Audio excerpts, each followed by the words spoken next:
So you find some beautiful old farm or homestead, ranch. It's beautiful. It's got all the bones you want, but it's a mess. What makes you qualified? What makes me qualified? To work on it, to rehab it, to rebuild it. I think that's the real question. Start with your dreams. Here's a great example, this old barn. This barn's been here since the Columbus Day storm in the Portland, Oregon area.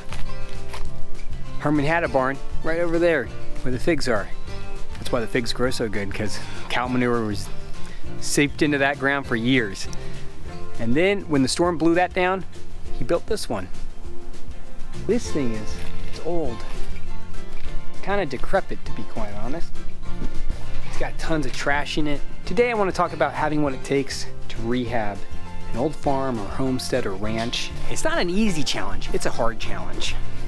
Because you're trying to balance everything, and every time you go to bed, the plants keep growing.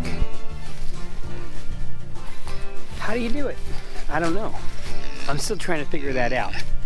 But I will say, these guys, they help.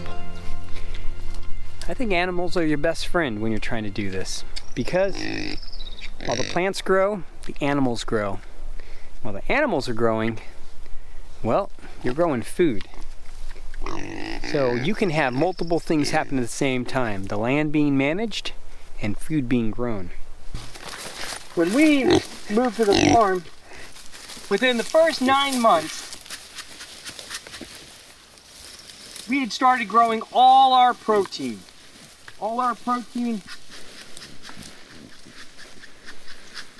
has come off of our farm for the last 4 years, except for the occasional ham. How do we manage to grow all our protein? Well, we started with chickens,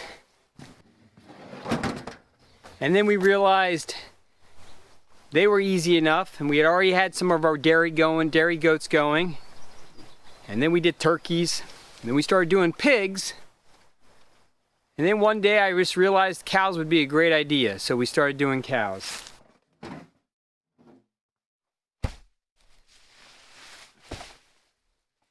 So, over the course of about 9 months or so, we started growing all our protein. We didn't have the cows right away. It took us a couple years for me to be brave enough to get cows.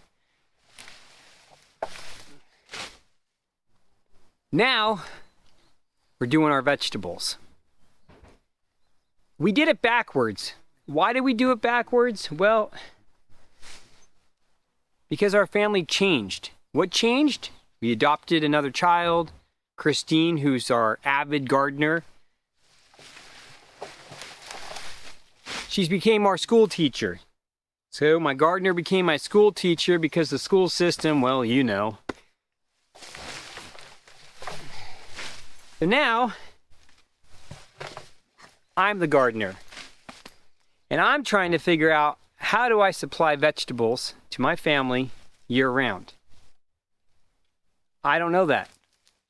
But I know that while I'm rehabbing Herman's homestead or his farm, I'm going to start experimenting with how to do that.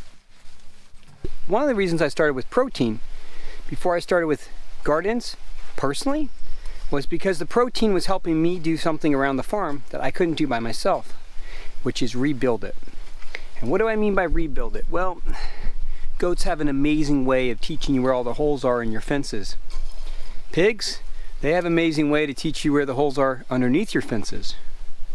Cows, well, I just love them. And chickens, every morning, gotta have a couple eggs. Now, I'm here starting a garden for the very first time. Well, I've helped Christine, I've helped other folks, but I've never really done my own. And I have a goal. The goal is to provide all the vegetables my family need for a year. Now,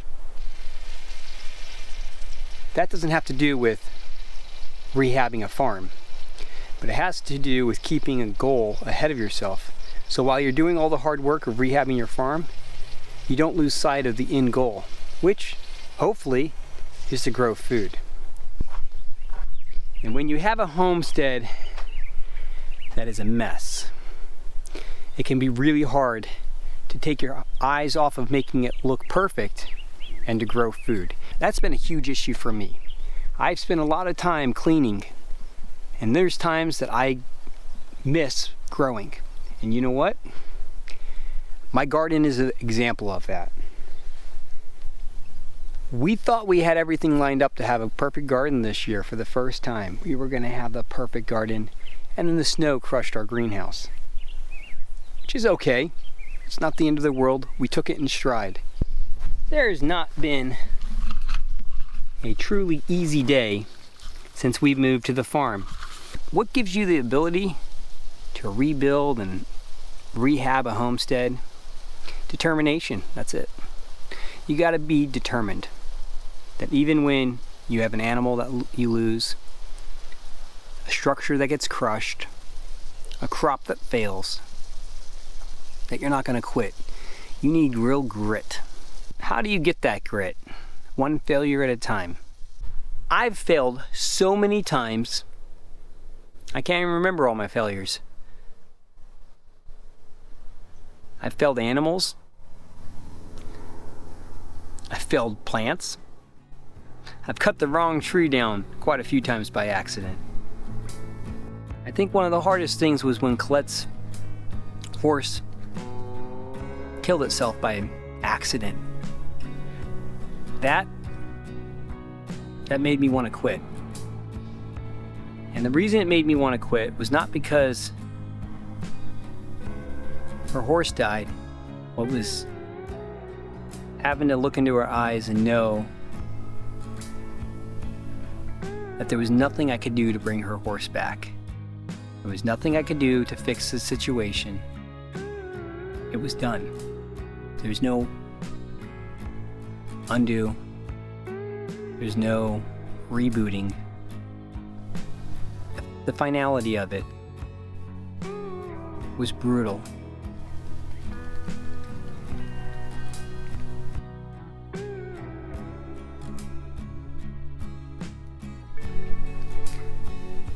That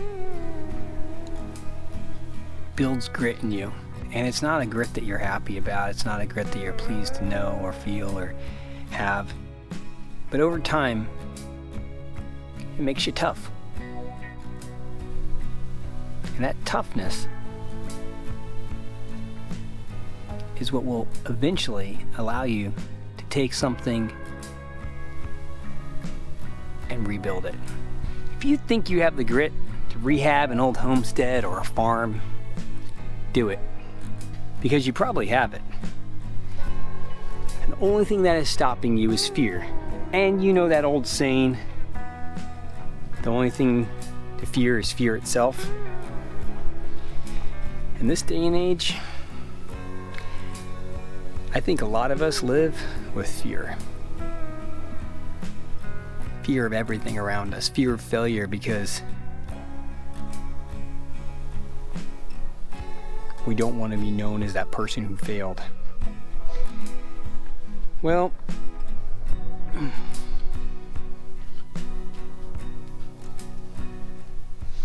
know what happens when you get off the couch? You fail. Every time. But the more you get off the couch and the more you fail, the less you fail. Or the less you think you fail.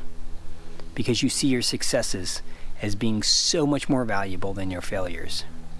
Play to your strengths.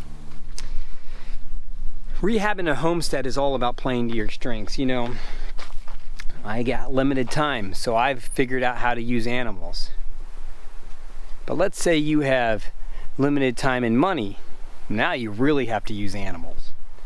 But if you have endless money, but limited time, well, now you hire somebody.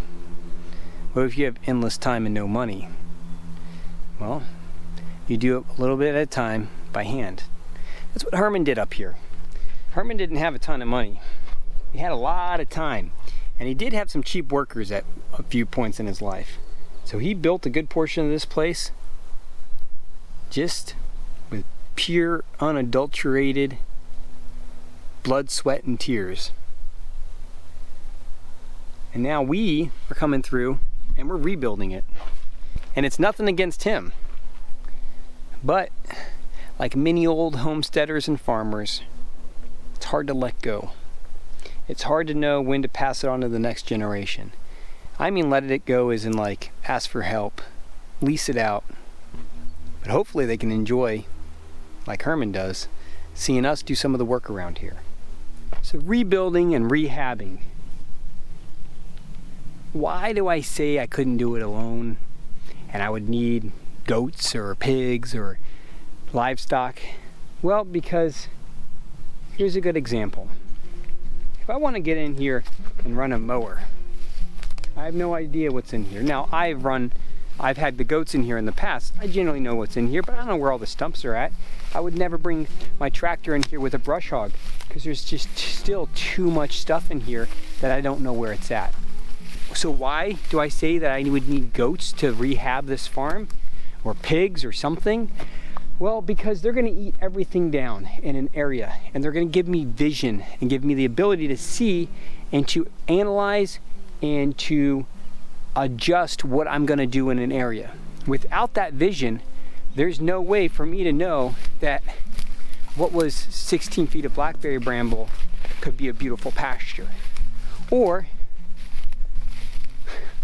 in some cases, they don't give me the ability to see the full property in its beauty. All I end up seeing is big piles of weeds or blackberry or thistle or cedar, depending on where in America you live and what your issues are. Now, with these animals come all kinds of other issues. So what started as just wanting to rehab a homestead or a farm has turned into, now you need to know all about animal husbandry. Try to have as much of the important information as you can so that we don't fail on the big things. Well, are less big. Well, I mean, that's really big. But what I mean is, it's not a life. That's a structure. I can always rebuild the structure. But I can't undo mismanaging my animals and losing animals because of my mistakes. And it's happened. It'll happen to everybody that starts a homestead or starts a farm. There are hard times, not gonna lie. But you know what? I've never been happier to come up here and put my blood, sweat, and tears into this property or into our home farm. There's an episode of Joe Rogan, and in the interview, they're talking about the happiest people on earth, or the people that work with their hands out in nature. I have to say, I agree 100%, and it's not because I'm doing it, it's because I've experienced both sides, the office work, the construction work, working on our properties, growing, developing. And I'll tell you right now, every vacation, it's all I'm doing. I'm not going to Disneyland, I'm not going fishing, I'm not going hunting. I'm working as hard as I can on my properties because it's satisfying. It's very satisfying. To the point where I wouldn't give it up for anything. So, do you have what it takes? Yeah. This country was built by people who had what it takes. And even if you aren't an ancestor of somebody that had a farm or a homestead in this country, welcome to the family. And you have what it takes.